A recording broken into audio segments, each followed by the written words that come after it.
যে একজন mid age woman যার কাছে খুবই টাচড হয়েছে পুরো সিনেমাটা, কেঁদে ফেলেছে বিকজ উনি এতটা টাচড হয়েছেন পুরো গল্পের সাথে। ইটস আ ভেরি রোম্যান্টিক এবং ইন্টিমেট একটা সিকোয়েন্স ছিল। I was very nervous, but উনি আমাকে ওই কমফোর্ট জোনটা বা ওই ফ্রিডমটা দিয়েছিলেন। আমি নার্ভাস ফিল করিনি, আমার জায়গা থেকে এনজয় করেছি। দর্শক তো ভালো, এখনো পর্যন্ত ভালো, আজকে তো রেসপন্স খুবই ভালো, অডিয়েন্স রেসপন্স আমি খুবই ভালো পাচ্ছি বিকজ আমার ইনবক্স বলেন বা আমার ওয়ালে বলেন সবাই প্রচণ্ড পরিমাণে পজিটিভ রেসপন্স দিচ্ছে। আমি একটা ভিডিও দেখলাম যে একজন কেঁদে ফেলেছে বিকজ উনি এতটা টাচড হয়েছেন পুরো গল্পের সাথে বা স্ক্রিপ্টের বা ইমোশনের সাথে, which is great. To be honest মজা না, অনেক আনএক্সপেক্টেড। মানে জিনিসটা হচ্ছে যে ধরেন একটা সিনেমা দেখে কেঁদে ফেলা বা ইমোশনাল হয়ে যাওয়া বা ওই জিনিসটাও তো অনেক ডিফারেন্ট বিকজ আমাদের এন্ডিংটাই তো আসলে ওরকম, বা পুরো জার্নিটা ইজ ভেরি ডিফারেন্ট অর্ডিনারি গল্প থেকে বা অর্ডিনারি সিনেমা থেকে। সো মানুষ পজিটিভ রেসপন্স করছে বা সবাই দেখতে চাচ্ছে বা ইন্টারেস্ট ফিল করছে, এটা সবচেয়ে ভালো।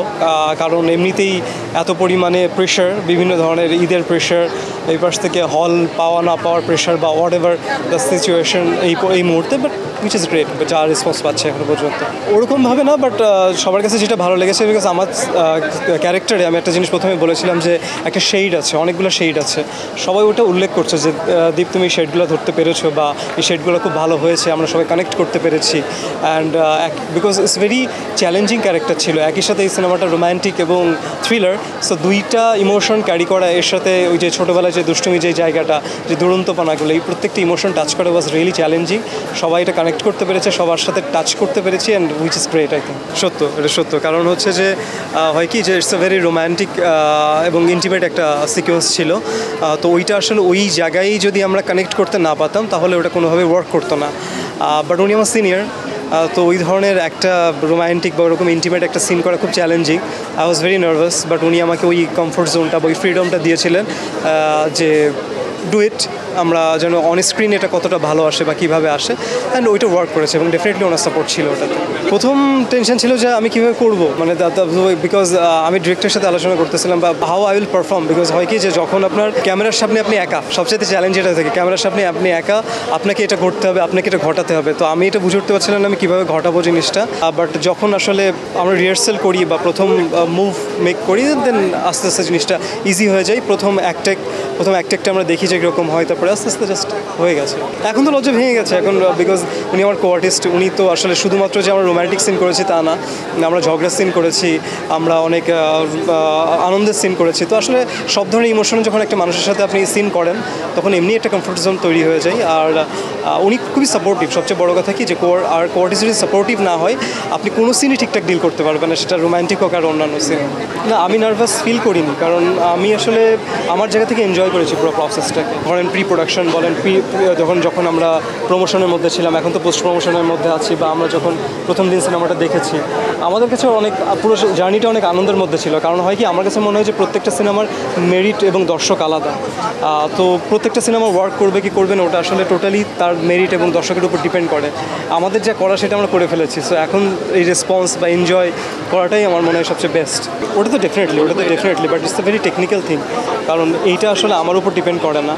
ডেফিনেটলি আক্ষেপটা আছে, এটা যদি আরও ম্যাচ জায়গায় যায়, but it's a second week, I hope third উইকে যে এটা আরও ম্যাসিভ যাবে।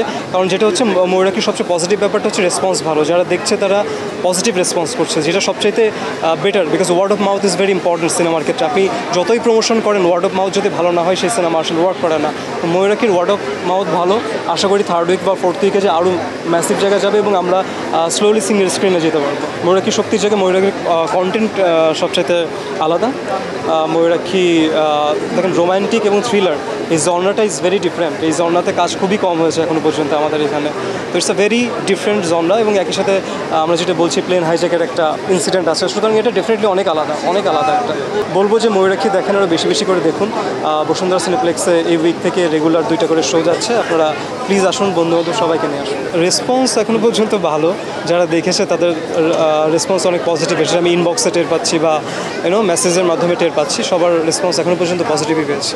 না, সেটা তো আমরা পাইনি, এটা দুঃখজনক এবং একই সাথে এটা কষ্টে আমরা পাইনি। বাট আমার মনে হয় যে এটা খুবই সাময়িক, রেসপন্স ভালো হলে হল বাড়বে, সেটা থার্ড আর ফোর্থ উইকে যে আমরা টের পাবো।